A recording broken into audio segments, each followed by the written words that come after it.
You know, back when I was in the academy, we would follow every toast with a song.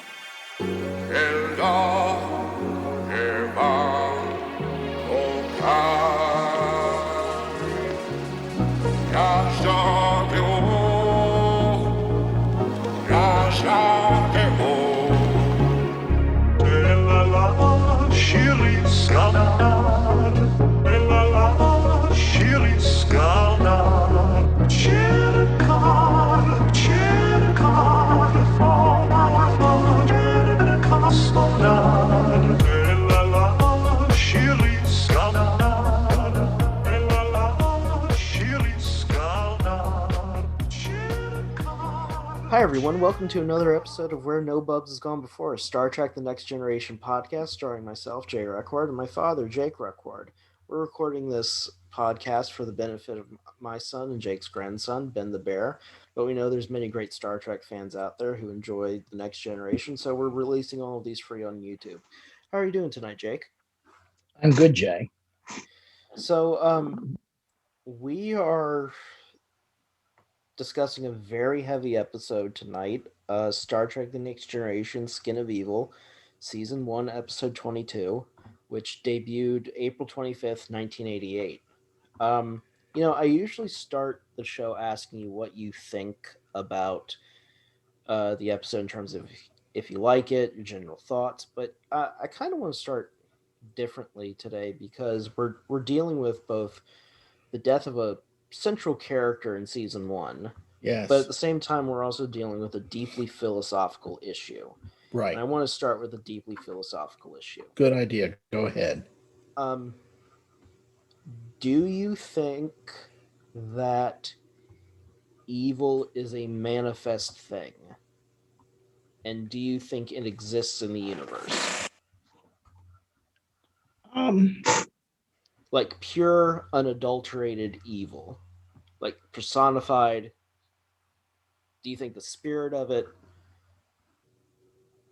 I have to say yes, and what leads me and prejudice me to respond positively is, I recently started reading for the first time The Rise and Fall of the Third Reich, and it's a thick book, and I've never read it because I was always intimidated by its length. So I've actually downloaded it from Amazon, and it's 1,711 digital pages, but William L. Shire is an excellent author and writer, and it reads very well. It is a very enjoyable, easy read. So I'm about 250 pages into it, and I'm getting the sense just of how Hitler manipulated people and how twisted his thinking was, and I'm sure knowing historically the things he did. When you look at the cabal that surrounded him that carried out the Holocaust. That evil was so bad, you could almost even historically feel it. And that's why I say that I think evil is actually, an entity. It is a state of being. It is an energy to it. Absolutely. Well, like you mentioned Hitler's coterie around him. The people around him in some ways were almost worse than him. Some of them were, yes. Like I forget it's Heydrich something, but not Himmler. Heinrich Henrik, I think Heydrich, who was an SS, did very bad things in Czechoslovakia and so forth, and he was actually assassinated in Prague, like in 42 or 43. He was instrumental in the construction and the planning of the death camps. Yes, right. So, and if anyone looks into his story, probably, in my opinion, I took a Holocaust class in college. So I remember that, right? I have a very, like you, I agree that evil is a concentrated spirit. And if in the presence of true evil, you know it. I think just thinking very few people in history, I think, are truly evil. I think the Nazis and the people that you see around Hitler are truly, truly evil. I think probably, and I don't know as much detail, of course, about it, but probably what happened in Cambodia with the Pol Pot regime. Oh yeah. Well, like Joseph Same Kony, thing. Yeah. Joseph Kony in the Democratic Republic of Congo. You mean that when the Hutu Tutsi, genocide and that sort of thing? Yeah, and raising massive armies of child soldiers, and Right. continuing a bloody arms war that continues to destroy um, the peace in the Congo. I also think of people like Jim Jones who are able to manipulate multiple, hundreds and hundreds of people to his whim, and then convince them to take their own lives. Or if we're really going to talk about real evil, the actions of the Catholic Church to aid and abet the abuse of children. Um, Evil, I think, is a truly concentrate thing that is not um, something morally or ethically relativistic. I think it is an essential um, ingredient to the existence that we all share in. And I think it is actually outside of us that it is so concentrate and different from us. But at the same time, like, love is also, I think, a deeply spiritual thing that is maybe within us, but also somehow outside of us too. We're Mhm. almost talking in a very Neoplatonic sense because, like, in Neoplatonism, God is both within us, but God is definitely also outside of us. So we're Mhm. kind of getting into that language. But you know, But by putting love and evil, or saying love and hate, both inside us and outside us, it also gets into concept of that mankind makes a choice, the whole free will issue. absolutely. Well, one thing I think this episode really kind of hammers home are the weight of the choices that are made, Mhm. and like how well we'll get into it. Let's set up the show a little bit because Yeah, I think that's a good point to do that. Yeah, exactly. so the Enterprise D is traveling through the Z Lapis sector where it will rendezvous with a shuttle carrying Deanna Troy, and who's returning from a conference, and it's being piloted by Lieutenant Ben Prieto, who shows up in a couple episodes. Uh, the ship is conducting maintenance on the dilithium crystals which power its warp drive, so they're flying at impulse. And at one point, it the Enterprise receives a signal that uh, Troy shuttle is going down on a planet called Vegra Two. Vegra 2, and that because of the decaying orbit and its gravity, the Enterprise has to go rescue it. And they have a very tense moment where a uh, a chief engineer Lynch, I think you made a note. Yeah, another engineer, Leland T. Lynch, has to assemble the dilithium crystals by hand to get the warp drive activated again so they can zoom off the Vegra 2. Yeah, I noted that his full name, Leyland, because when Picard called down to engineering and said, I need this, I need that, we need work drive right away. And guys, this is Lieutenant, Leland T. Lynch. It's like Picard doesn't care about your full name, you know. Yeah. I'm not going to remember you tomorrow. Exactly. You're not Jordy. But so they reassemble the dilithium crystal matrix by hand, and they zoom off to Vega 2 because the shuttle has, with Troy and Ben Prado, has crashed. When they get there, they send down a away team that is uh, Commander Riker, Tasha Yar, Lieutenant Commander Data, and Dr. Beverly Crusher. And there they're confronted by a mysterious being of kind of dark goo, It's like tar. Yeah. almost tar, yeah. Yeah. Which is able Molten to move tar. actually very quickly and stop the away team from rescuing Troy and Ben Prato in the down shuttlecraft, which reveals itself to being the being Aramus. So Armus, I've got. Armus. Yeah. Yeah. Oh yeah, Armus. So um having set up this story, let's get into it. I think one thing that is really interesting about the the presentation of this character Aramus is that it's almost so stereotypically evil that it would almost be comedic if you saw it the first time. Like it's clearly a guy in a blanket and maybe some sort of breathing mask underneath a sheet, covered in like this gooey wet black paint.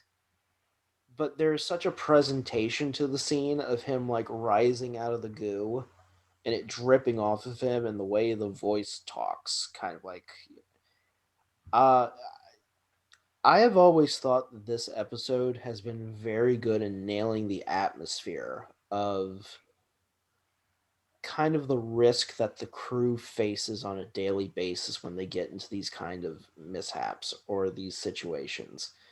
There's a real danger to this episode that is established early on when Aramis rises up and Natasha Yar tries to get past him and using some sort of energy from his being um, kills Tasha Yar immediately. And we'll get into the impact of Tasha Yar's death here in a second, but I want to ask you, what do you think about the visual presentation of the creature itself?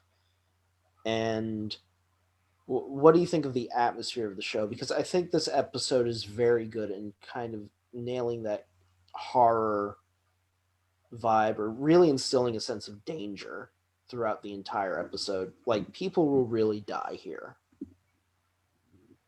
Um, I made the note that it's another example of the Enterprise discovering another life form that they'd have no clue how this black mass of goo has sentience and intelligence and can communicate with them and be aggressive and express itself the way it does. Um, and let's see what What do you think of restate the your question again. what do you think how do you think Armus looks in terms of his presentation of the show, and what do you think of the show's atmosphere and use of Armus in terms of creating horror or trepidation? Oh, I think it's good because one thing I thought of is that it's sort of like that old 1950 movies, The Blob, Yeah. which was a classic horror film. So it kind of fits into that. I mean, it just he's totally black, which gets into the presentation of evil, which gets Mhm. discussed later in the episode. And um, again, it's a totally unknown life form. There's no discussion of how's it alive, how did it have it sentious. So it creates Well, this. Data can't even like pick him up on his tricorder. He Yeah, Armus exactly. doesn't carry any proteins that they can recognize or any sort of Right. elements they can recognize in his structure. So I think that just the mysteriousness of what the entity is, Mm-hmm. um, you know, kind of plays into the whole um, anxiety, even uh, on the surface fear that they almost have of this entity. What are we going to do with this? How do we deal with it? How do we rescue Troy and Prieto from the wrecked shuttle? It's I think one thing that really helps kind of enhance the sense of anxiety that you feel throughout the episode when it comes to the rescue of Troy and Prieto is the use of music. Every time Aramis is presented, every time the crew has to face a challenge involving him, they play this kind of droning score that it kind of goes back to the old Frankenstein movies, that if you see the Frankenstein monster just kind of stumble onto the scene, Right. it kind of looks goofy, but with the addition of the music, it really does add to the presentation of, I think, every moment that's punctuated, especially the music used when Tasha dies in, or when they fail to bring Tasha back in sickbay. That's interesting because it's the first time we've talked about how the music really contributes to the show, to the story. And it's interesting you mentioned that because in starting to review a future episode, I noticed, and we'll talk about that when we review that episode. I noted that the music there really played an important role. So that's maybe something we're going to be able to pay more attention to now that we've really, Oh, are you talking about commented. conspiracy? No, I'm talking about we'll always have Paris. Oh, that one's a good one too, but Conspiracy does a very good job with the music as well. Yeah, I haven't watched that one yet, so I don't remember Oh, that. But again, I think that's something we'll probably be able to comment on, since we yeah. both picked up on how the music can really play an important role in just contributing to the drama. Well, just a little aside, just for a little bit of levity, because this episode is going to be pretty heavy. Um, I still get excited every time the opening score for this show comes on. Mhm. It really is one of the best scores in television history. There really is a passion and excitement um, that the Next Generation theme song is able to inspire within the viewer. Mhm. Um, but getting back to so Armus kills Tasha to demonstrate his ruthlessness and for his sheer amusement. And shocked by the death of Tasha Yar, they beam her back up. And you made a note that even in the 24th century, medical technology cannot reverse acute brain death. Um, I thought the fact that Armus kind of removed her life energy, it seemed, Mhm. was a very interesting medical oddity to me because, you know, from my understanding, death ultimately occurs when, you have acute brain death. Like the Mhm. brain stops functioning, there's no longer any neurological or electrical impulses carrying on in any part of your system. You are fully inert. You're dead. Um, the idea of bringing someone back from this state is a fascinating discussion in terms of spirituality. It's a fascinating discussion in terms of the bounds of medicine. Um, but what do you think it says in the 24th century that they still can't bring someone back from this? Do you think it means that there are some things medically that there are some bounds that we are just never going to be able to cross? Um, do you think that I've always wondered, are we going to reach the point technologically one day where we negate death on a biological level? Um, I don't know. I'm asking a lot of questions, but But I'll turn it over to the you. other thing I can say to that having been in Baltimore, and the first shock trauma unit was at the University of Maryland, and there was a physician named R. Adams Calley who I think he studied trauma in Korea and particularly I think Vietnam also, and he defined that um, there were biochemical changes that took place with the process of death, particularly relative to trauma. And he Mm-hmm. actually did something that was, it was interesting, the IRB approval they had to get for it. He did at University of Maryland called something instant autopsy. And I think how that happened is that when they knew patients were going to die, Mm-hmm. they got consent to basically, I'm not sure how they did this, but they got consent from the family that as soon as the person died, they may have had the person in the autopsy room at the time of death. And they Wow. immediately removed tissues to do biochemical analyses of what was going on in various organs in the body. And through those studies, they understood that there was a biochemical process that took place in organ systems in the brain and the heart, the liver, muscles, lungs, etc., and that there was sort of a defined, particularly in trauma, a golden hour that if you treated those biochemical changes and gave them drugs, gave them support and so forth to ameliorate those changes, so you'd shut them down, you could prevent the patient from progressing to the point where they were irreversible and they would cause death. So, if you look at that just from general trauma to the body, I don't know if somebody is traumatized so badly. It's obviously if somebody's in a car crash and their body is torn asunder, you're not going to be able to fix them. It's still controversial in terms of brain death, which was described, brain death was really pushed out of the development of organ transplantation and the shift of recovering organs for transplant from uh, uh, individuals who had trauma, and there was a certain Harvard criteria, I think around 1968, that defined brain death and so forth. And it really gets down to basically that if the brainstem dies, which controls the autonomic functions, then the higher functions of the brain aren't going to be able to survive either. And one of the things that Dr. Crusher mentions in this episode when she has Tasha Yar in sickbay is that she has, her neurons have depolarized. You have neuronal death. Yeah.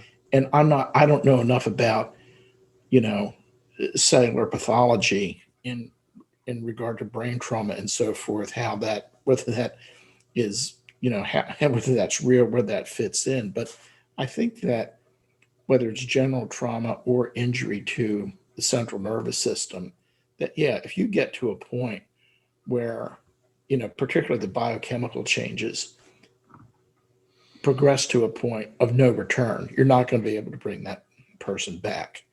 I think Frankenstein is a nice story, but I just don't see that being real. Well, I think back in the 1800s when that was written, there was a lot of new sciences being done, both on the esoteric and the actual scientific level, to study if resurrection could happen. And, it always, I think Frankenstein has placed within our cultural imagination this kind of idea that we can break the bounds of death.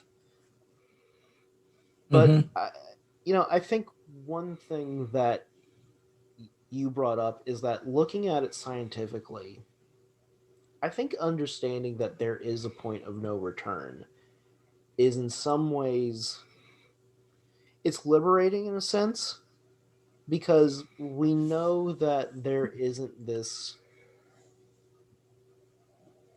I think it would have done some real devaluement to the Tasha Yar character if they had brought her back at the end of the episode, because I think the one thing that underpins the exploration of space, whether it's in Star Trek or in our universe or in shows like The Expanse or Farscape or whatever, there's always this real chance that you're going to meet your end, and you're going to meet your end fairly quickly. And,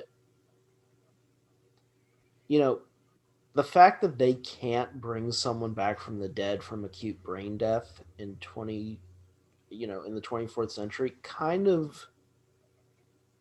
I think it kind of hammers home to me that there is this sense of natural order in the universe, that even though we are now, we just discovered these things called muons that may, in some cases may redefine what the laws of physics are. There's still, however, this kind of, I think, boundary that we have to face in terms of, I guess, an existential end to our time in this universe. And I think knowing that is there is good because it does place some sense of order to things. And we may not know, really from, especially if you believe in the spiritual aspect of death and physiological, some listeners might be thinking, well, what about Jay and Jake? What about the common phenomena of people, dying on the operating table? Very true. And they have this out of body experience where they see themselves above, you know, floating above the people in the room in their own body, and they can repeat everything that the physicians and nurses says, and then somehow they come back to life. We don't. It's not known whether that is I think that there's a psychological phenomenon, or I don't think we understand what physiologically what's going on, because a lot of these people have really been declared dead and they end up coming back. I think there is. I think that is when you have to leave the realm of science and enter the realm of the spirit. Well, that's Um, yes. Even though I think one day, and I hope one day, that the realm of the science and spirit will commingle together and study each other. Um, I I think for those listeners, what I would say is that I think death is that interstitial period between one movement of existence and the other. Hopefully. Maybe Hmm. not. Maybe Tasha Yar disappears into some great void beyond this universe that it's just where we go, we're the blink of an eye on the cosmic scale. And not even that. Um, I don't know. I think there's something deeply philosophical about them not reaching that point technologically where they can just achieve immortality. I think it says something good, Hmm. strangely, about the Hmm. universe, that we're still bound by things. It makes Hmm. us humble. And, I think the death of Tasha Yar is so it in some ways I found by the time we get to the end where they have her memorial, and we'll get there, um it hammers home for me the real risk that these characters really do face. And we've discussed it almost every episode at some point. They really are always one step from death. Hmm. It's always, the bulkhead could explode, or Klingons could come out of warp and just blow them out of the stars. Well, You look, know, and that's probably a reality of space travel, even where we are now. Look what oh happened on yeah. Apollo 13. They almost didn't come back, and we had two shuttle accidents where people died. And there's probably some, early Soviet space missions where cosmonauts died, but they covered it up. Well, like even, bringing it out of space, think about like all of the people that probably died experimenting with the first fighter craft, or people that died. Oh, there's a lot of test pilots that at Edwards Air Force Base died in the after World War Yeah, II, and since then, sure, well, people figuring out like automotive engineering, a lot of right. people have died doing that.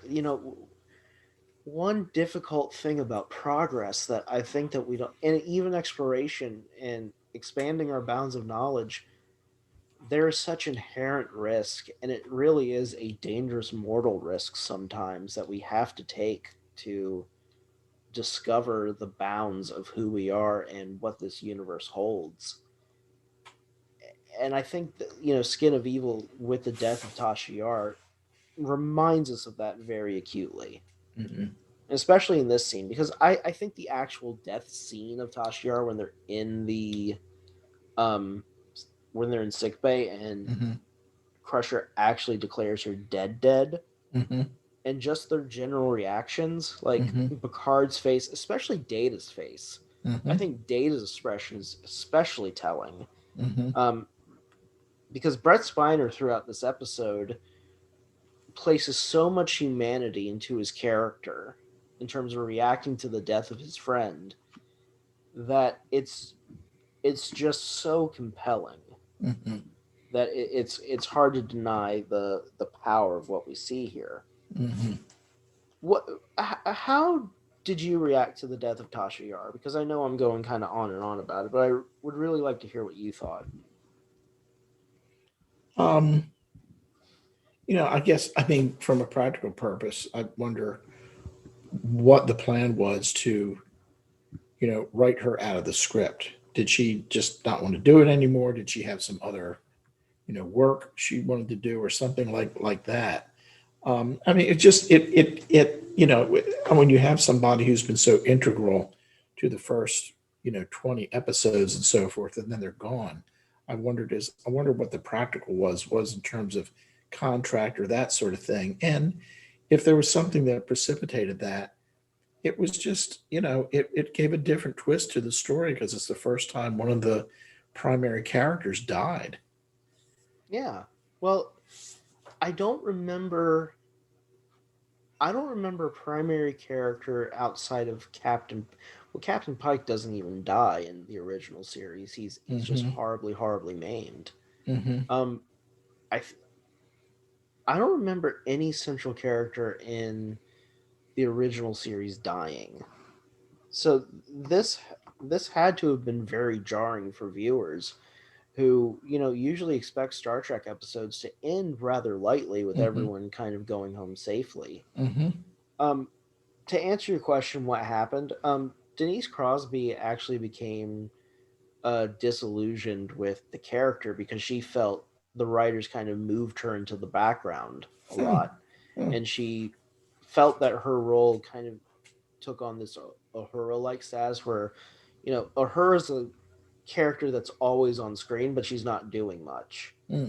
And Crosby felt like she was stage dressing, but she also tried later on when the production changed to come back and do things, and they do so with her character Sela, who is a Romulan general Hmm. later on.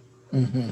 But that was the reason behind that. Okay. Um, so let's get back to the discussion of Armus. So Yes. Right. Armus Armus declares his innate desire to torment the humans.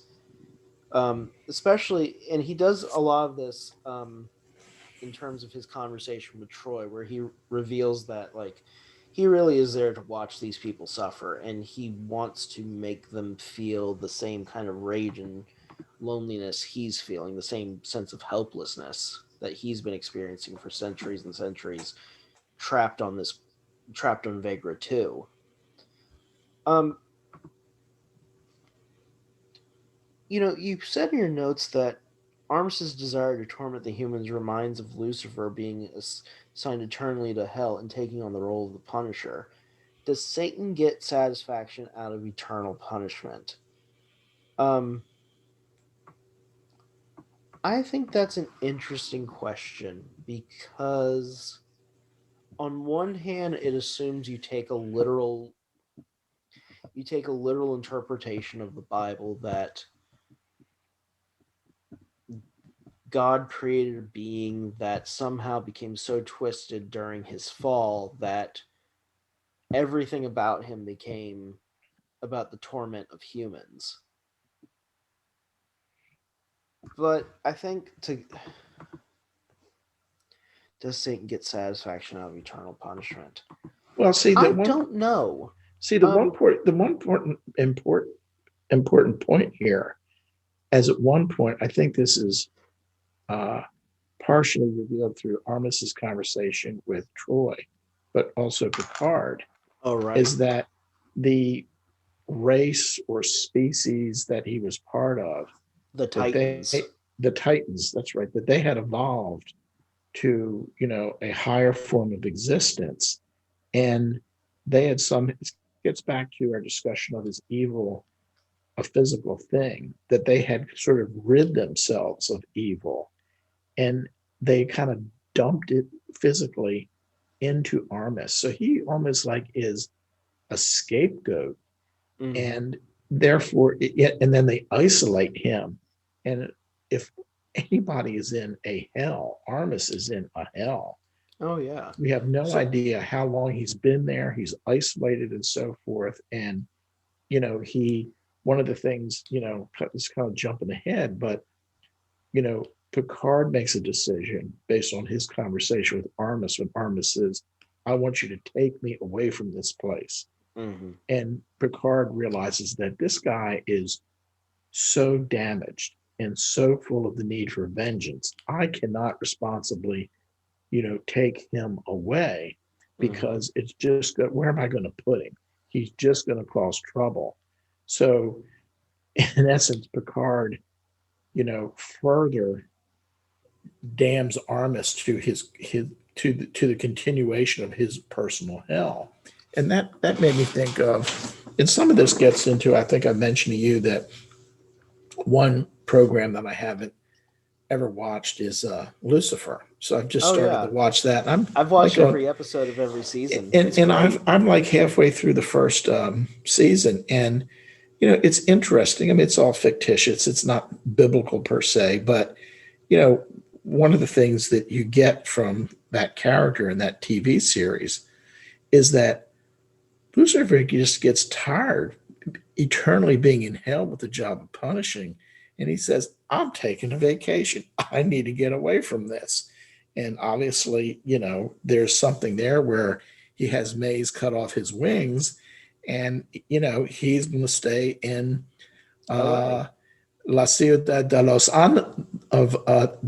Angeles, the city of angels, and be Party. a party, and have this relationship with this detective and this attractive detective and so on.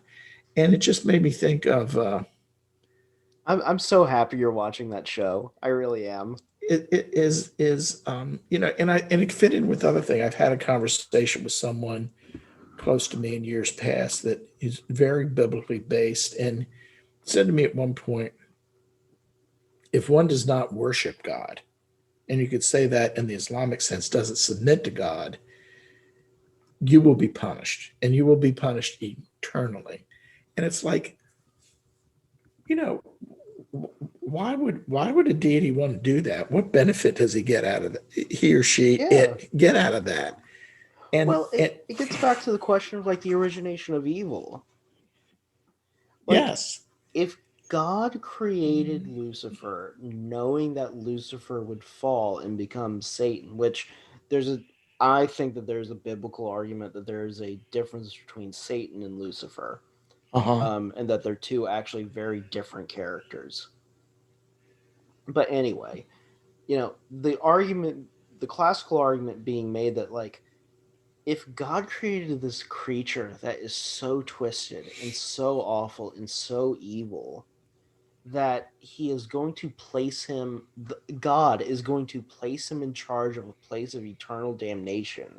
And then God is going to send people down to be victimized by his victim.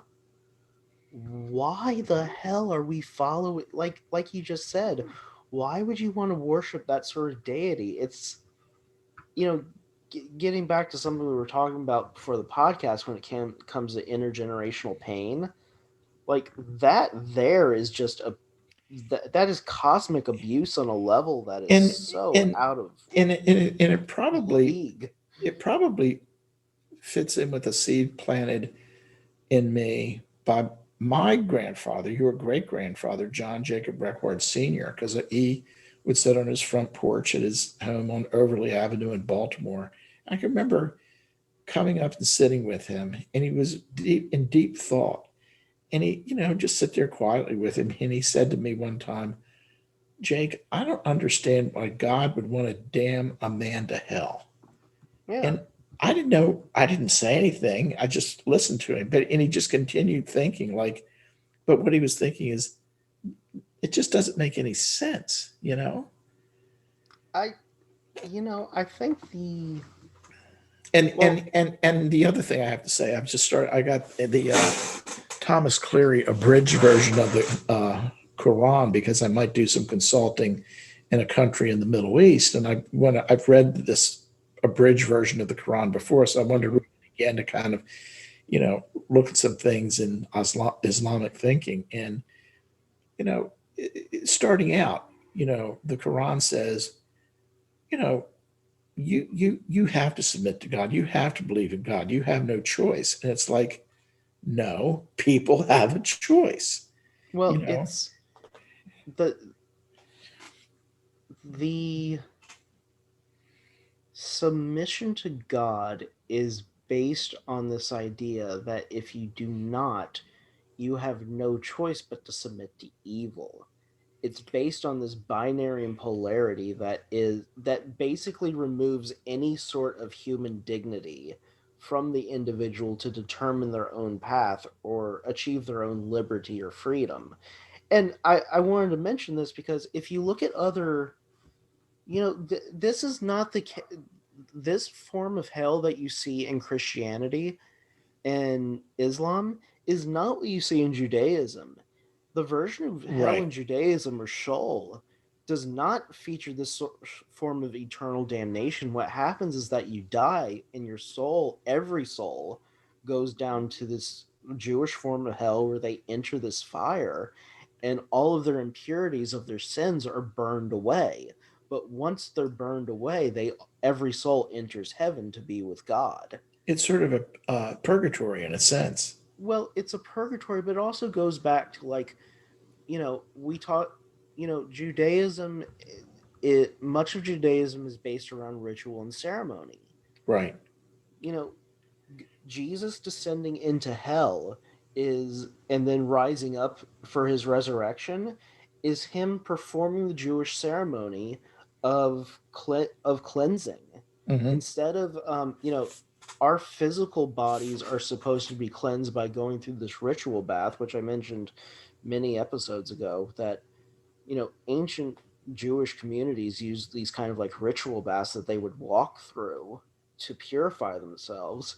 They truly believed that on the other side of our physical existence was a realm of fire, that God was in some sense, and what God had imbued us in this world of kind of water and earth was fire. And you go through this fire to purify yourself and you reach God again that way. So it's just kind of it's kind of redoing these rituals over and over again to reach God, because again, if you're going to submit to God, you have to submit to these rituals and ceremonies to reach God. Otherwise, you're going to fall away from him and fall to the darkness of whatever the opposite of him is. But again, that takes away any idea that there is a liberty or freedom to define yourself outside of these binary notions of good and evil, which are very strict and very narrow from you know a modern viewpoint or even a humanist viewpoint, which I think Star Trek puts forth. Hmm. Hmm. Um, so this kind of, I think this, getting back to this idea of like getting satisfaction out of eternal punishment, I think that also kind of speaks to our culture in a way where I think we rightfully perceive evil to be those who make people suffer needlessly. Like, needless suffering is truly evil. And I think it's a good thing that we are able to recognize that.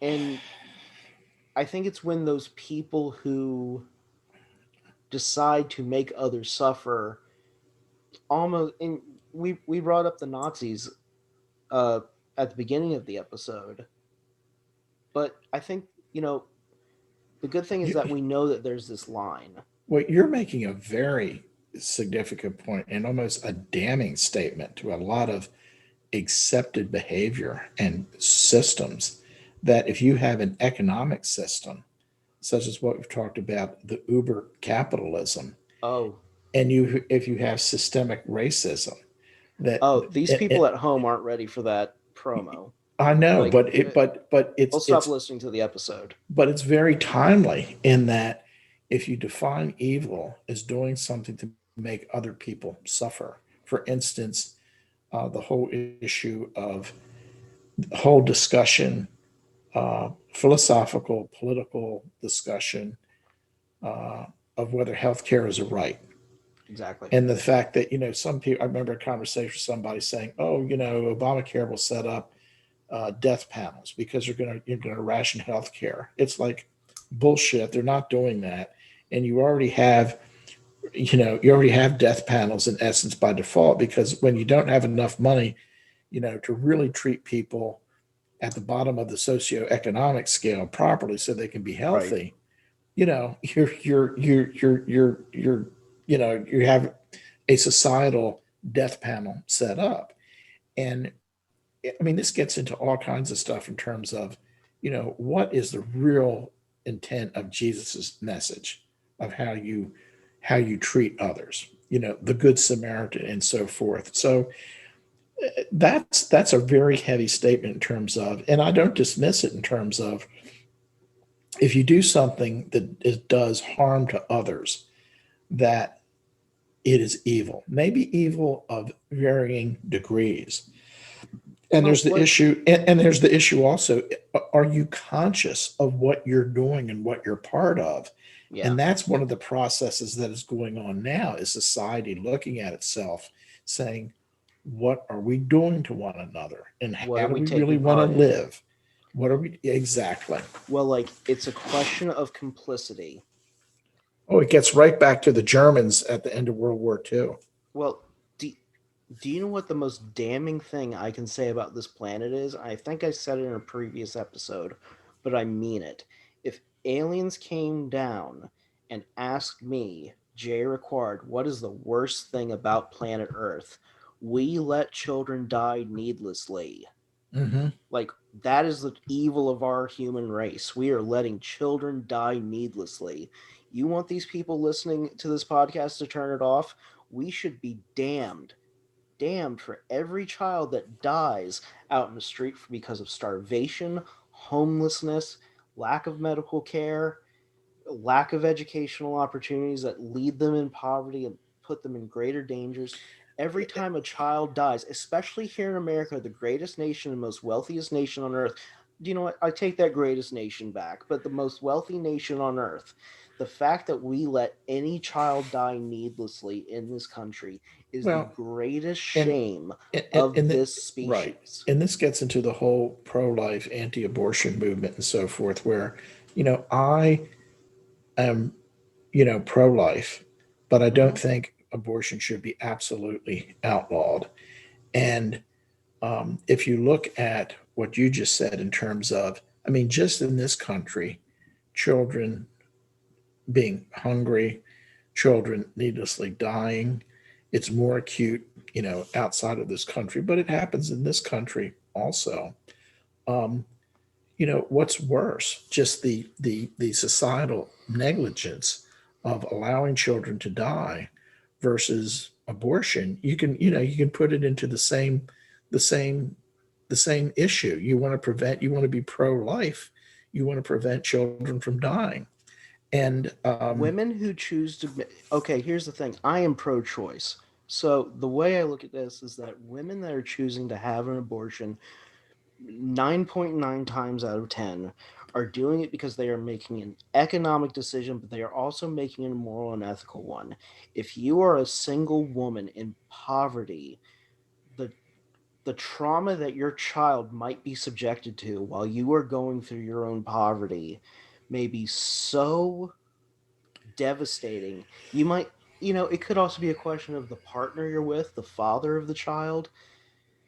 There's so many things that go into it that, like, oh, I've never judged the decision to get an abortion because it is first a difficult decision, but it's a decision that takes in so many factors that, like, we can't well, account for. you're kind of finishing, kind of what I wanted to say is, I'd like to see, no unnecessary abortions, so to speak. Yeah. But if you improve the economic conditions and the educational opportunities, which leads to employment and people being paid a living wage, if you address those issues, just as you implied, that's going to address the abortion problem, or the ethical concern about abortion, better than just outlawing it. Because if you Oh, outlaw it, people are still going to get abortions, here, well, that, and they're going to get and they're going to get dangerous abortions. They're going to lead to like medical complications and death. like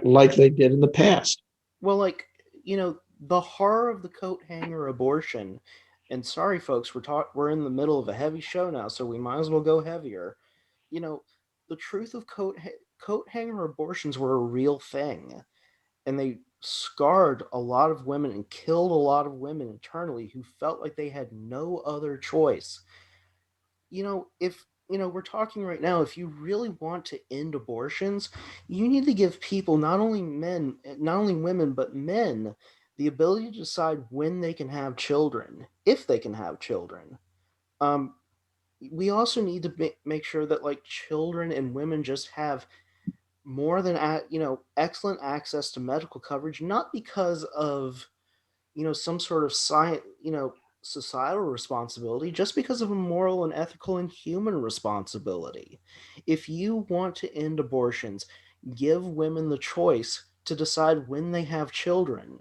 Like, that's it. Well, you're really hitting the birth control issue there, Yeah. and which makes total sense, right?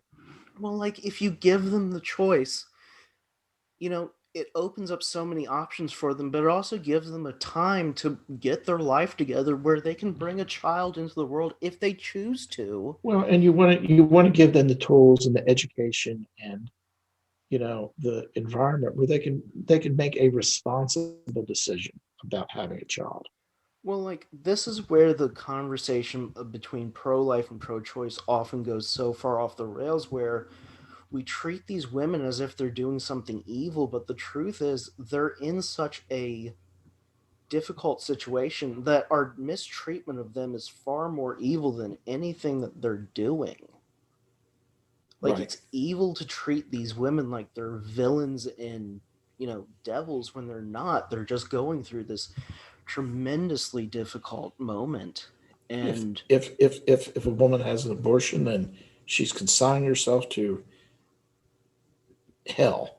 which, gets back to, if that's the sort of God that we have that can't understand circumstance or tragedy or trauma or how unlucky life can be.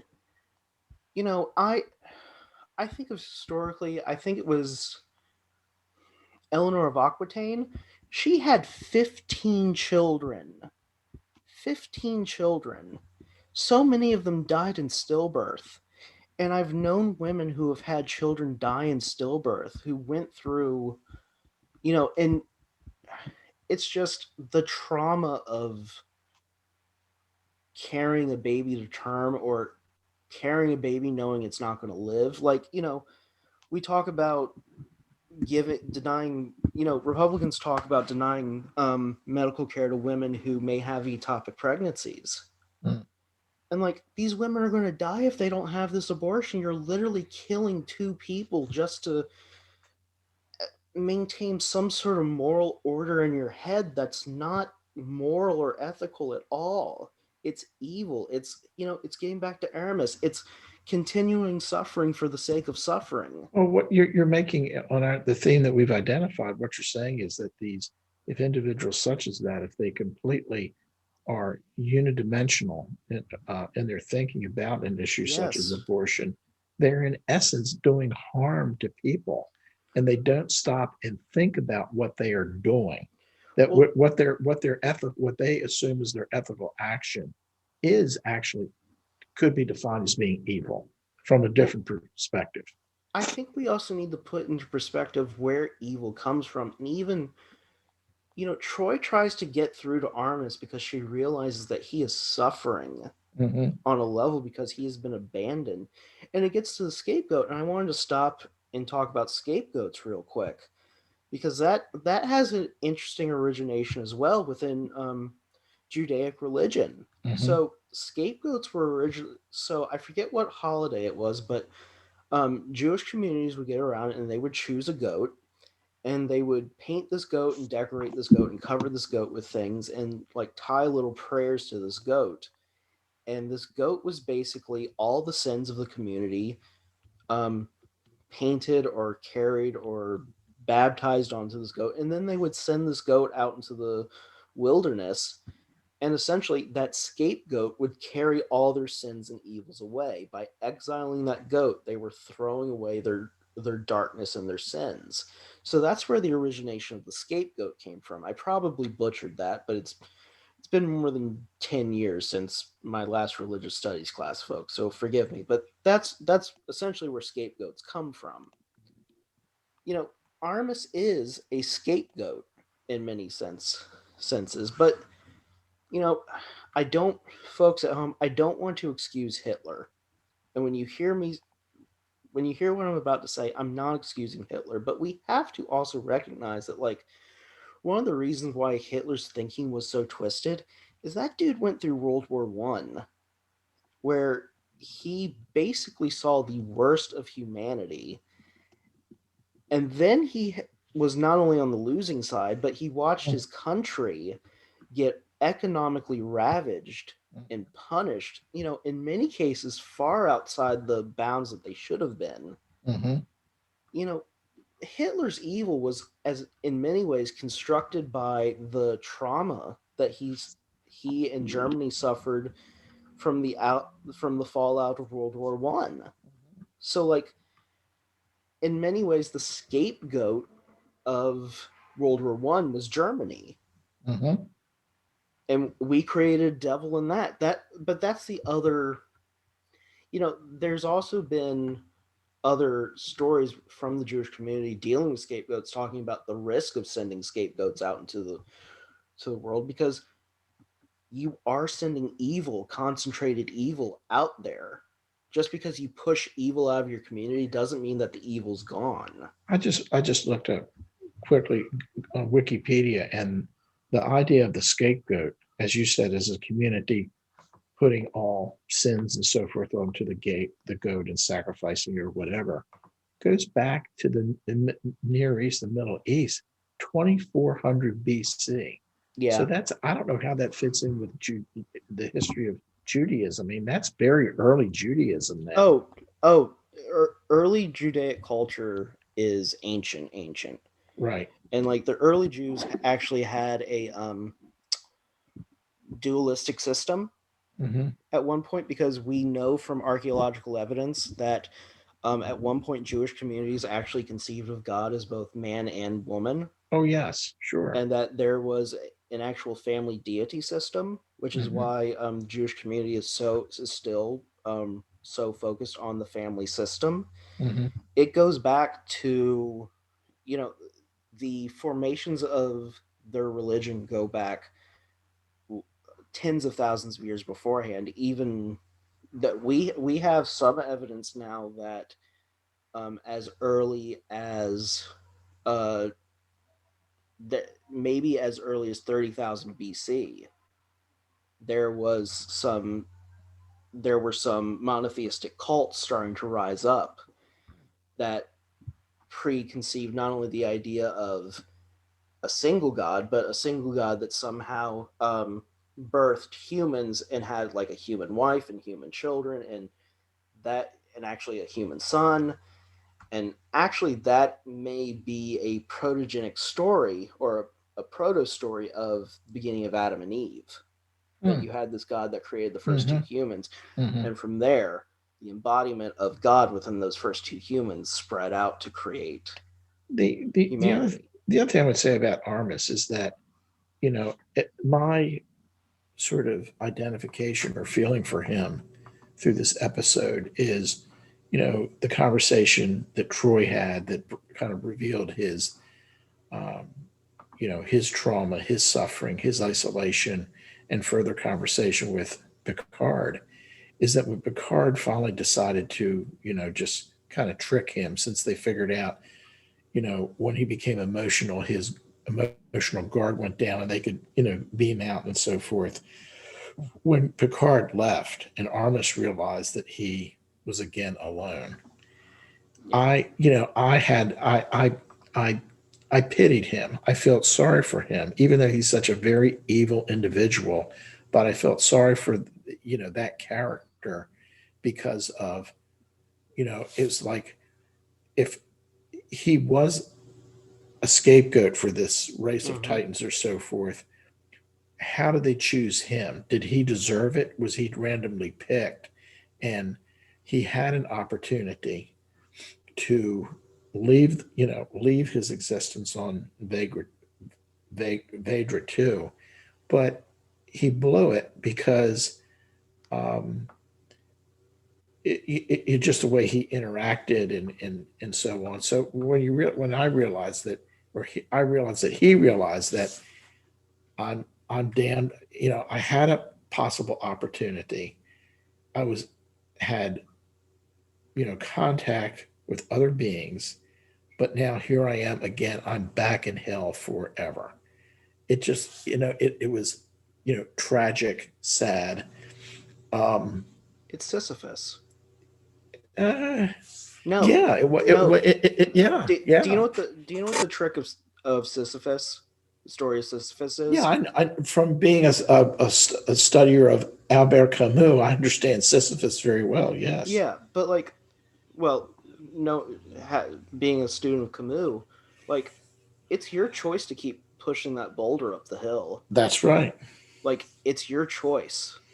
It, if you can stop anytime you want and stop wasting your time, the problem is like there's so much ego trapped in the boulder Hmm. that letting it go and letting it just roll away from you is almost in some ways more painful than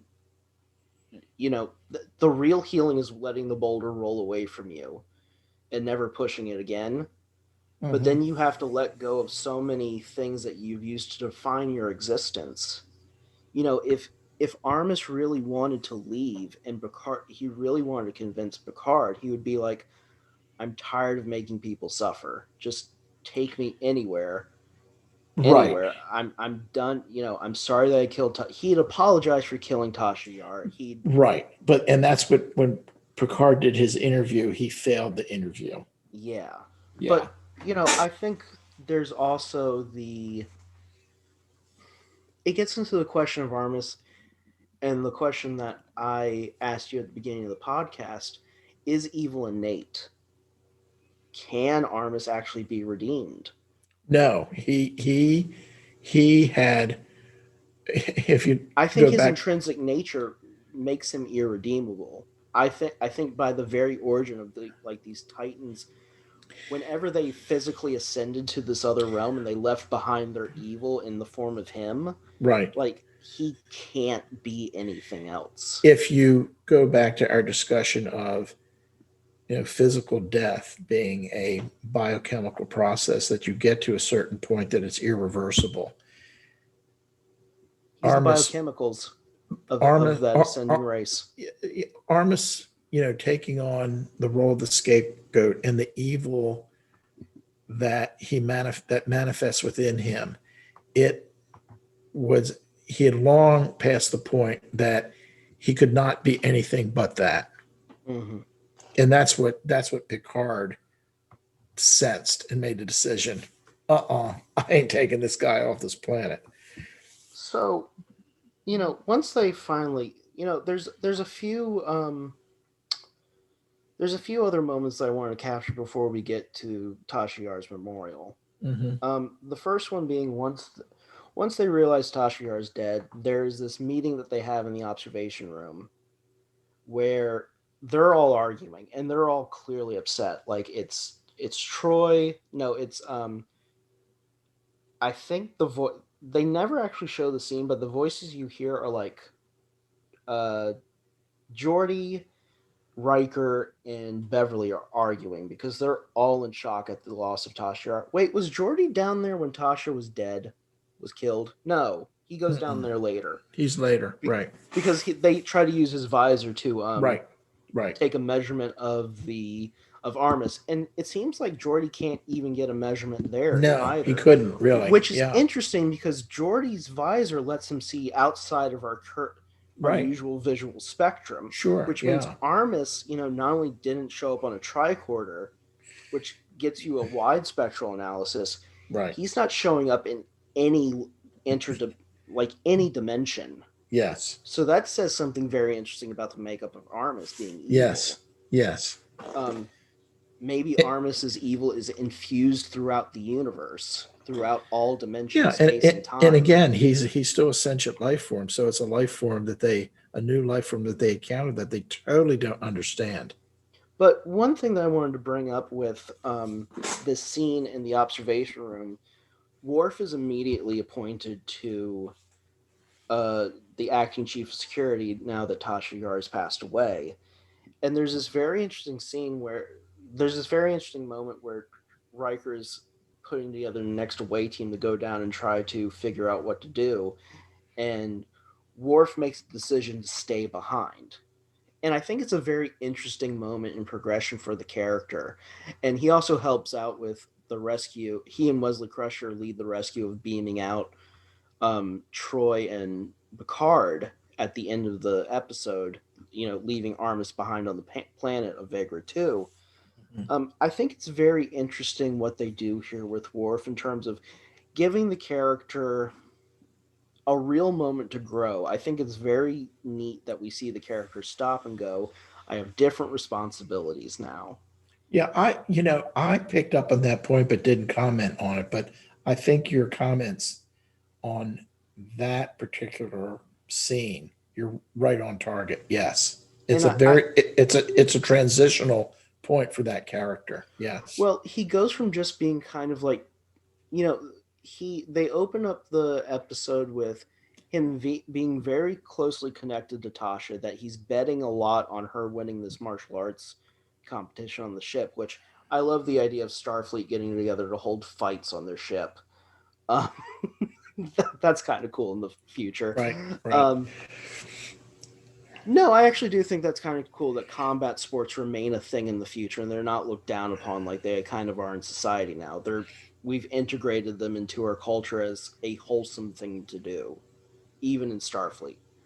Um, but it's very clear that like Worf has always been portrayed as a warrior, and I think this is the first episode where they're really portraying him as like a Starfleet officer who has a very innate sense of what his duty is and can go and perform it when given the opportunity to rise to the occasion. And I think there's multiple points in this episode where symbolically they show Worf rising to the occasion, including one where Picard goes to stand behind um, Worf, between Worf and Data during Tasha Yar's memorial. And I think the way that they placed the camera in the shot there really did show that like, and there was also other moments where Picard is really noticing that like Worf is following through on this and he's relying on Worf a lot in this episode. Mm-hmm. And I think this is just a very good episode in showing the transition of that character and maybe Mm-hmm. adding new dimensions to him. Mm-hmm. Um, Also, there comes a point where Armus, during his confrontation with Picard, takes over Lieutenant Commander Data's body, Mm-hmm. and they actually have this discussion where Armus says, like, if I made you kill Picard, or if I made you kill Crusher with this phaser that I'm forcing you to point at their heads, would you feel responsible for it? And Data's like, no, I'm not in control. You would be making that decision, and the Mm-hmm. responsibility for that evil would be on you. I think that gets back to my previous point. Like, it really does come down to a choice. There's a difference between someone who doesn't know what they're doing or who is somewhat ignorant of what they're doing versus someone who is clearly making the choice to do wrong. And kind of getting back to a comment that you made earlier about our society going through, this process now of realizing somewhat our complicity in the injustices taking place every day in certain communities across this country and across the world. You know, I think the wonderful thing about humans is that as we come to realize our complicity in this, most of us, if not the majority of us, are willing to make changes to help our neighbors in these different communities, find the healing and, you know, actually find, t- actually integrate society and unify society into something that's not built off of prejudices and hatreds and differences. Mm-hmm. I think the fact that we're here at this moment now is actually a good thing. I think it actually speaks to the progress we're making as humans, that we actually feel bad about this and we want to talk about it and we want to deal with it, versus we're not, now that we're no longer ignorant of of the evil in front of us, we are making a choice to not do evil anymore, many of us, versus Armus, who, with the choice in front of him, is still choosing to do evil. It's going from ignorance and choosing to do good versus not being ignorant at all and still choosing to do the worst things possible.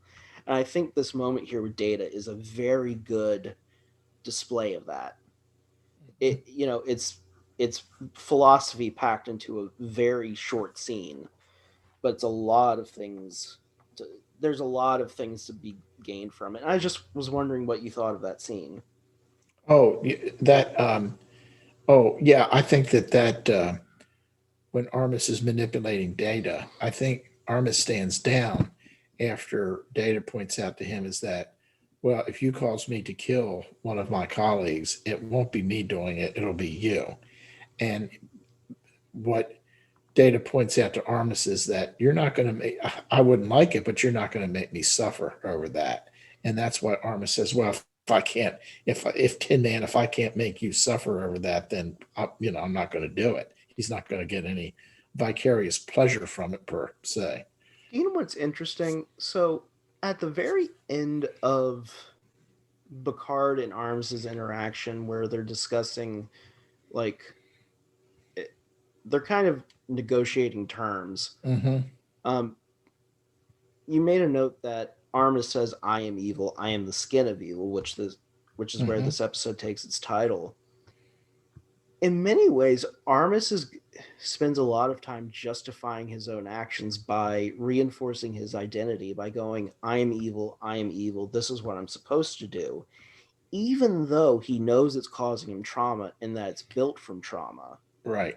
So it's a very interesting thing, I think, that we need to talk about in terms of the twistedness of evil, because we've talked about Hitler and Pol Pot, and I think that one day we need to have a real conversation about Stalin, and I think we're going to have I think there's an episode in the future that will give us that opportunity. But I think there's a twistedness. I think the real sad thing about Armis that you pointed out, in getting back to Camus, is that his identity is so swept up into being evil, he thinks there is no choice, there is nothing for him to do but push that boulder up the hill. Like, that is his purpose and destiny. And I think that's the saddest thing of all. Like, there's no cognizance of there being any other choice in his mind. Like, this is what I must do. I must Yeah. make people suffer. Yeah. I think that the key line that where he actually damned himself, or Armus damned himself in Picard's eyes, is when he basically admitted and declared that I am evil. Yeah. That, I It mean, well, it says as you something. said, he had no remorse about how he killed Tasha, about how he behaved, so on. Well, it's very interesting because one thing that I did, um, for this episode is that I went and watched some interviews with certain evil people throughout history, especially in our modern period. So, like, they've interviewed some Nazis during the Nuremberg trials, that people that were who were like, "Hell yeah, I ran these camps. I watched millions of people die. What of it?" And they Mm-hmm. were later hanged for it. Mm-hmm. I also watched videos with, like, serial killers and them being like, this was just something that I decided to do. And I think one thing about this episode that kind of gets it wrong is that the twistedness of Armus isn't, Armus is a sad character. That's what I felt. Yes. I think in the real world, there's, I think when we recognize evil, there's nothing inherently sad about it. I think when we see certain individuals like Ted Bundy, you see Ted Bundy and you're just there's something that sees when I look at Ted Bundy and I realize the evil he committed and the Well, lack of empathy over it. I'm not sad about his fate. see, and that's the thing is you if Hitler chose to be the way he was, Ted Bundy chose the be the way he was.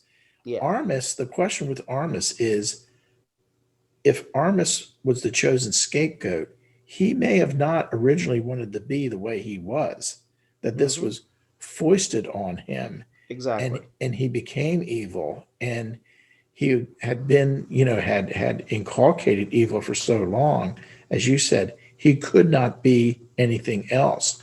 But the idea that he presented that he was this situation was foisted on him, that really makes him a sad, tragic character. Absolutely. So, um, nearing the end of the episode here, we are brought to the holodeck where we have a very moving celebration of Tasha's life, where she basically delivers a holographic will and testament. Um, it is honestly one of the more um, difficult things. I kind of have them all here, so I'm going to read some of them. Sure.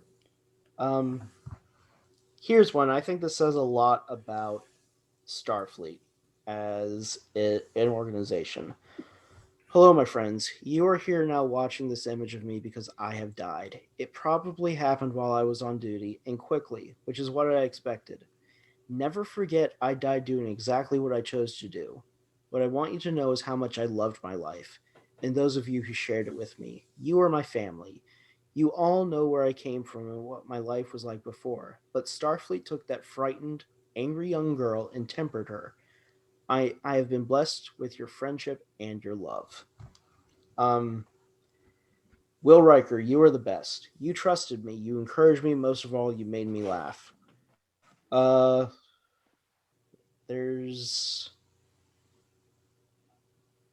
oh, my friend Data. You see things with the wonder of a child, and that makes you more human than any of us. And then finally, I want to end with this one. Captain Jean-Luc Picard. I wish I could say you've been like a father to me, but I've never had one, so I Mhm. don't know what it feels like. But if there is someone in this universe I could choose to be like, someone who I would want to make proud of me, it's you. Mhm. You who have the heart of an explorer and the soul of a poet. Mhm. So you'll understand when I say death is a state in which one only exists in the memories of others, which is why it is not an end. No goodbyes, just good memories. Hailing frequencies closed, sir. Mhm. God damn. Um, that's just good writing. It is, Uh, yeah. I I think the most wonderful thing about Starfleet, and some people may find it fucked up, but the bravery to go out into space and know that you can die instantly at any moment. Like, these are the bravest motherfuckers alive. Y- you know?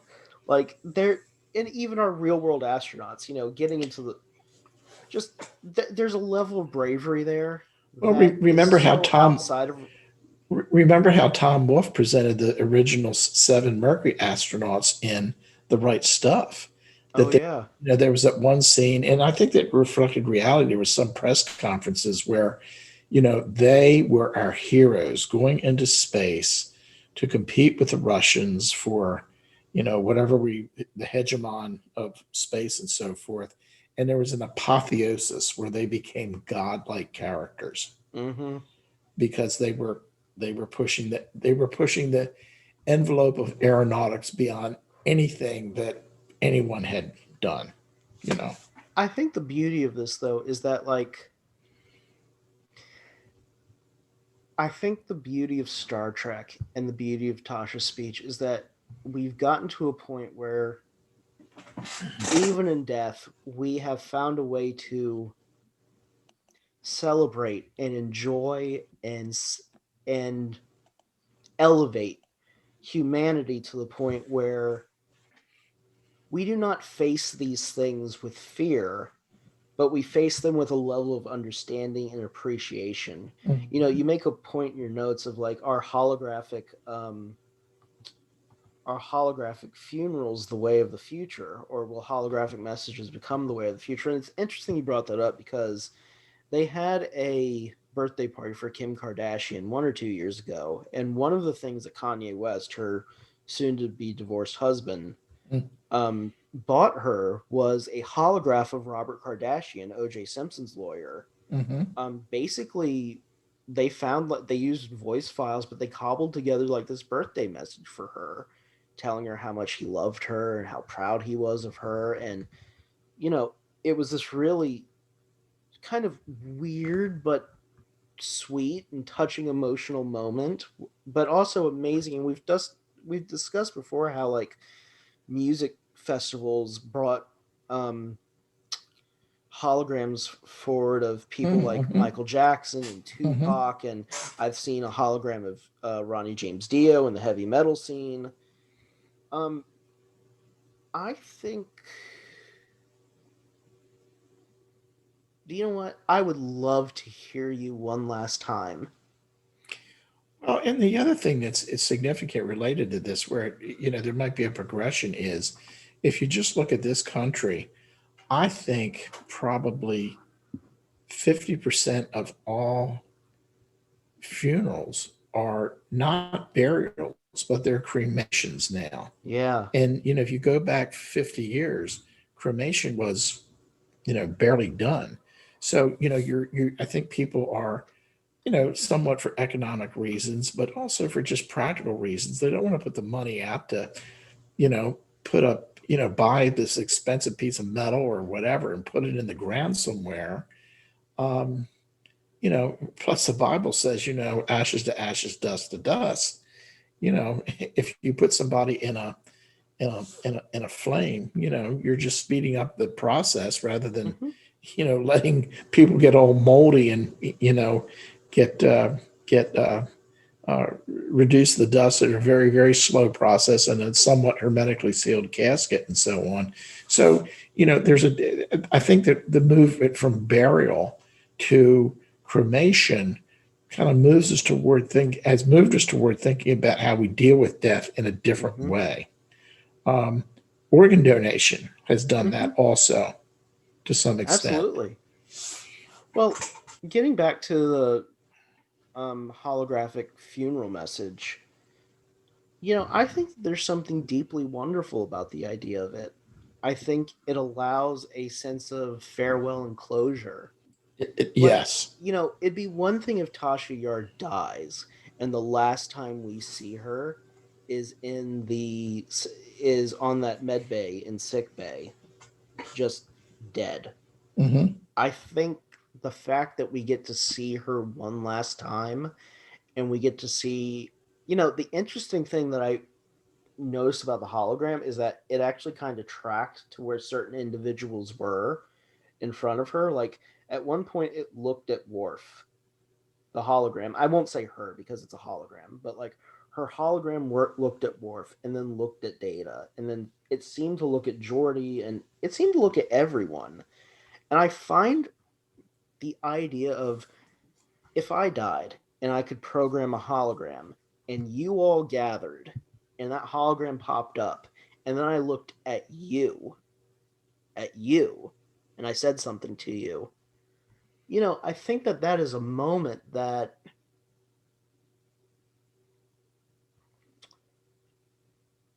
I think that there's something so healing Hmm. in what that opportunity will be able to give us that in some ways we're watching a real sort of miracle take place in terms of technology in the 24th century where people can really get to have the psychological and maybe spiritual closure of a final goodbye that most of us don't get. Hmm. And maybe it's part of like, you made a mention earlier of Republicans and the farcical idea of death panels. Hmm. So Ben, if you're listening at home, what death panels came about, what death panels were, um, in 2011, Barack Obama and the Democratic House and Senate that he controlled pushed forward the Affordable Care Act, which gave medical insurance and coverage to millions more Americans than before and helped lower some costs temporarily. But overall, it was a very successful social program that allowed people to get insurance. Part of the program included helping people get end of life care, which helps them plan out how they're going to die if they're going to receive something called hospice, which is they send medical personnel to your home to help you pass, and help you and your family as they're around you go through that. And um, one thing that the Republicans said is that these things were death panels, that we were going to decide that somehow doctors were going to be deciding who was going to live and die. And what was really going on is that doctors are now able to go to patients, say, like, the end is coming. We have to prepare for this. We have to take not only into account what you want in terms of making sure you die comfortably and in a dignified way, but also making sure that your family knows what is going to happen next and preparing them.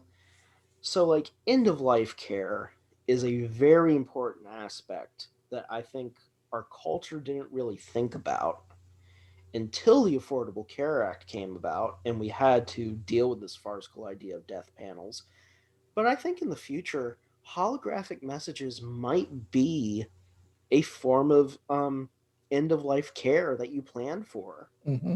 Like, a doctor will come to you and be like, look, you really need to do this. It's going to help you get ready for this process you're going to go through, transitioning from this existence to whatever's next. And it's also going to help you and your family transition through this. Well, you're making a good point because it would be something very healing and comforting to a family.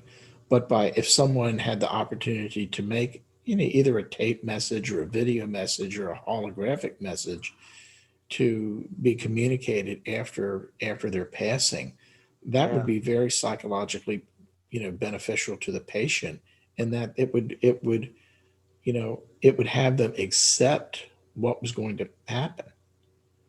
exactly. I think it would be so helpful and healing, and so in some ways, I think the greatest fear of death that we deal with when it comes to it is the fear of loss and the fear of losing something permanently. Uh-huh. And I think in some ways these messages can be in some ways restorative, Uh-huh. because the wonderful thing about Tasha's message is that it's, you carry me on in your memories, the good and the bad, but you carry me on. Uh-huh. And I'm not really dead as long as you keep me in your thoughts. Uh-huh. I've just passed into a different state of being. I think that there's something really beautiful that has happened in the 21st century where people are able to deal with this in a really helpful way. And I think it's really gathered. I want to read one more interaction from this scene. Um, everyone's walking away from the funeral, and Data's standing there with somewhat of a confused look on his face. Mm. And he looks at Picard and he says, "Sir, the purpose of this gathering confuses me." "Oh, how so?" Picard asks. "My thoughts are not for Tasha, but for myself. I keep thinking how empty it will be without her presence." "Did I miss the point?" "No, Data. No, you didn't, Data," Picard says. "You got it." I think that interaction is so important there Well, because, it right. yeah, I'm sorry. It No, just it shows us to measure the time that we have right.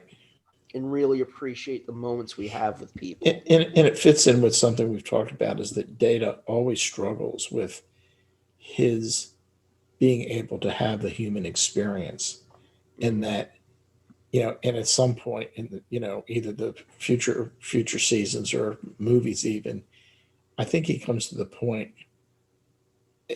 that he will accept that he really is human because he understands better what it is to be human than humans themselves.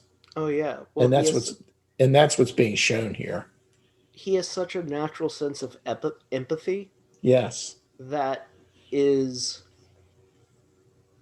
she says, Tasha says he looks at the world with a child's view, Right. and Right. it's something that I think a lot of us as we grow older kind of do lose. And And remember one thing that in a future episode, I forget which season, but Data has a little holographic picture of mm-hmm. Tasha Well, because we have to remember that they were intimate at one oh point. yeah, well, like Data's not only losing a comrade and a coworker and a friend, he's losing a lover too. Like Yeah. it's not really ever mentioned or seen again, but at one Right. point these two were lovers during Yes. the Naked Now. Yeah, that's right. So there are many layers to what Data is going through here in this scene. Yes. Right. That's fascinating. But uh so Picard's statement about not submitting to evil, we're going to end here because at one point, you know, Aramus is taunting Picard and says the worst thing you can do is decide to leave these people behind and, let me kill them. And Picard's like, no, the worst thing I can do is submit to you because if I submit to you, you will enact worst evils beyond that. Mm-hmm. And, you know, I know you wanted to say something about your personal stance about not passively accepting an ideology that has risen in the last 4 years. I wanted to say something about it too. Um, Getting back to what we've discussed previously this episode about complicity and about recognizing the failures, both morally and ethically, of our society. The last 4 years of the Trump administration, in his first and hopefully only term, um, was such a shock to, I guess, my sense of decency in this country. In many ways, it made me hold up the idea of being decent to other human beings higher than I had held it up before he was in office. But the watching so many people submit to certain things that he did, especially the fear mongering, really hammered home to me how attractive evil can be because it's so easy to fall for it. And I think the scary thing about Armus is that he knows that if he makes people suffer, he can control people. And I think the last 4 years has really been a demonstration about how fear can control those who are unwilling or ignorant of the suffering they enact on others. And I don't think that our nation is any more evil now than it was beforehand. I do think that there are a lot of people who are like Armus who are lost, that they are suffering in a way that they have been left behind economically, in some cases socially, but they've been left behind economically for so long that they contain such a bitterness. And I think most of it resides in white people. Um, but I think that these people have been damaged so deeply for so long that they just couldn't see what they were being sold. And I'll leave it there and let you end the show in terms of. Um, yeah, I concur with what you said, and um, I think that what happened. Um, well, you can go back, 80 years now to the Depression, the New Deal, you can see the continuation of how the country's changed and so forth. But um, I think that a lot of what happened the last 4 years with Trump becoming president was also a reaction that to some degree was very racial, that wait a minute, we should not have had a black president. As I've said to Yeah, you, it was the scene out of Blazing Saddles where the sheriff comes into town and everybody's shocked that it's a black man, and they say, nasty things, the N words used and so on. And I think that's what happened in 2008. A lot of people woke up and absolutely. said, how the hell did a black person become president? This isn't supposed to happen. And then, Barack tried to make some changes and so forth. And, there was, and then the reaction when Trump got in, and there was further just peeling back of what the real problems were in the country. And, people didn't want to lose what they had or they thought they had. And that's where, they were being misled. And, you know, a lot of people that support Trump in this twisted Republican thinking politics that they have, they think that they're really helping them, and they're not looking at the bigger system, and that it's not helping them. Well, And it gets into the evangelical side of support for Trump, which I cannot justify an evangelical Christian who supposedly believes in Jesus. Just pointed out to me how Jesus's message is so lost and even perverted among these people. And well, it like I don't, and I don't even think Jesus. I think Jesus is just a mask. A it's just it's just trappings. It's not. There's no actual substance. It's like the emperor's It's the emperor's yes, clothes. Like yes, they're yeah, just saying Jesus is there, but we're watching them stand there naked right, as the devil. Um, right. I think okay, getting it back to this week, and it's February 22nd, 2021. This past week, Derek Chauvin was No, convicted it's for the murder. April April, 22nd. sorry, April Yes. 22nd, sorry, 2021. It's also 11:51 at night. But this past week, Derek Chauvin, a police officer who murdered a man in Minnesota named George Floyd, was convicted of murder. He was a police officer. And, one thing that I have noticed, and it's not even among like Republicans, it was also just genuinely among like even white liberals. And someone, and you and I both know someone that we were previously friends with who, for the most part, shared most of our politics, but would not accept this idea along with like COVID. I think you know who I'm talking about. Hmm. Along with like the severity of COVID, I unfriended this person because they would not accept the reality that like police, a lot of police organizations in this country are set up with this racial animus against black and brown communities, that they are made to patrol these red zone districts that are created by the local municipalities that automatically discriminate against black and brown families and communities. Like, if you look at policing here in America, you can't sit here and say that there isn't evil going on and then still support it without admitting that the reason why you want policing to stay the way it is that it's enacting some sort of control that you like.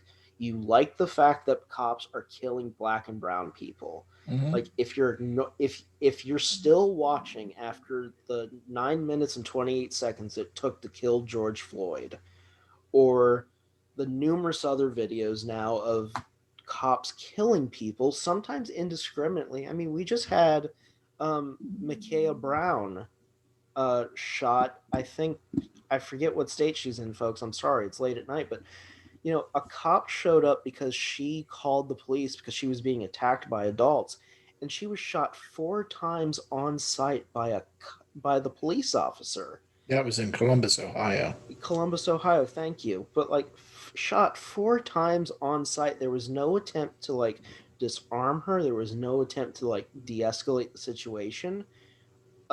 We've reached the point where like black and brown people in America really do have to worry about law enforcement showing up and just firing on them without warning.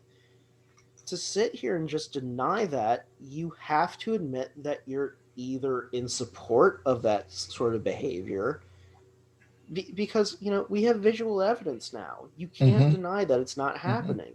And this gets back to like your general point of like not passively accepting the ideology that has risen not only over the last 4 years, but out of large parts of this country's history.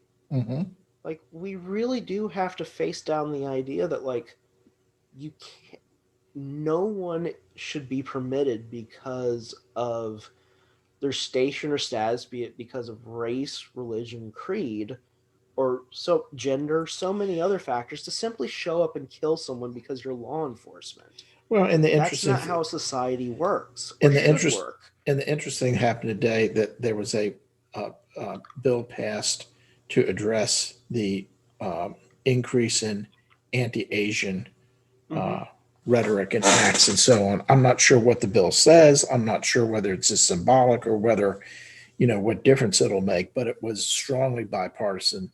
It had strong bipartisan support. Well, I think that a lot of people are starting to recognize that there are people at real risk here now. That you can no longer look away, and part of that is because of the benefit of cell phone technology. You can no longer look away from the evils that are going on around us. And it comes back to, we'll end the episode here. Picard makes the ultimate decision of either submitting to the evil out of fear because of what it might do to him and the people around him, and standing up against it because he knows the cost of not doing so will actually lead to far more suffering otherwise. Yes.